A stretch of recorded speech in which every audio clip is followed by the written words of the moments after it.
Paul in his first epistle to the Thessalonians. This is actually perhaps the earliest book we have in the New Testament, these very, very early letters of St. Paul. And it's interesting how he quotes Jesus in this book when he talks about not letting the day of the Lord catch you like a thief. You remember Jesus' words that the day of the Lord would come like a thief in the night, and so we should always be ready. Now, it is the tradition from one of the earliest Christian writers named Eusebius that the very earliest gospel was written by Matthew. It's not the Matthew we have in our New Testament, but was written by Matthew, and it was called The Sayings of Jesus. And it was written in Aramaic. We know that early sayings of Jesus made its way into the Synoptic Gospels. We can tell that linguistically because although all the versions we have are Greek, we can tell that portions of them were actually translated from an earlier Aramaic original, probably this very early sayings of Jesus written by St. Matthew. And if you're watching The Chosen, and I'm always talking about people watching The Chosen, in it, Matthew's always taking notes. He's writing these things down. And that was very likely true.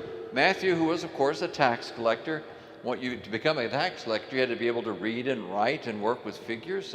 And so he had the skills to do that, and he had, the parchments and to actually perform that work. And so very likely he was jotting down notes from Jesus, and this initially became the sayings of Jesus. And Paul must have known of this because, Paul had did not know Jesus in Jesus' lifetime. His first encounter with Jesus was on the road to Damascus after Jesus had risen from the dead. And so he had these phrases of Jesus that he quotes from in his letters. And this being one of the earliest of his letters, he does make this comment: "Don't let the day of the Lord catch you like a thief in the night," because we don't know when the Lord is coming. In fact, that's one of the central themes of this first epistle of Paul to the Thessalonians, is that Jesus is returning. And of course, they expected Jesus to return immediately. In fact, in Acts, when Jesus ascends into heaven, the apostles are standing around. They don't want to leave because they think he's coming right back. He's like a ping pong ball. He's coming right back down. And then the angel finally tells them, no, you're going to have to wait a while. He didn't tell them 2,000 years, but as you have to wait a while. So they go back to Jerusalem to pray. But Paul believed that Jesus was returning in his lifetime. He actually makes a mention of that in this first epistle to the Thessalonians. He mentions that he intends to be alive. He expects to be alive when Jesus returns. And we can tell it's in these early letters that was the expectation. Jesus was coming right away.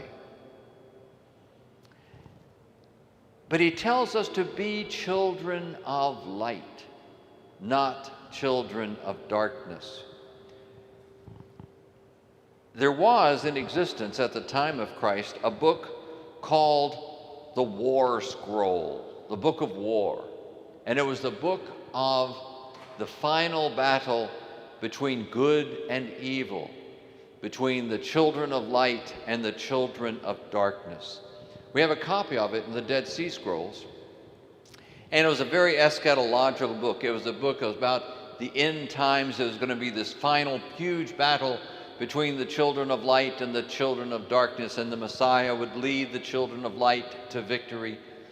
And this was well known at the time of Christ. This was a popular book. Jesus, in his ministry, makes this statement. He says, "I am the light of the world."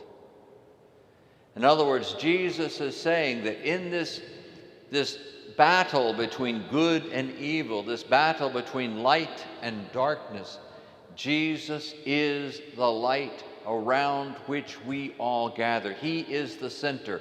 He is the focus of our lives. He is the light. And his teachings, when we follow his teachings, He makes us to be the light in the world as we become children of light by living the words of Jesus. And St. Paul, in his letter here, is reminding the Thessalonians to live as children of light, to do that which matters, to do that which is of importance, to do that which lasts forever, and not become embroiled in the things of this world that are all passing away.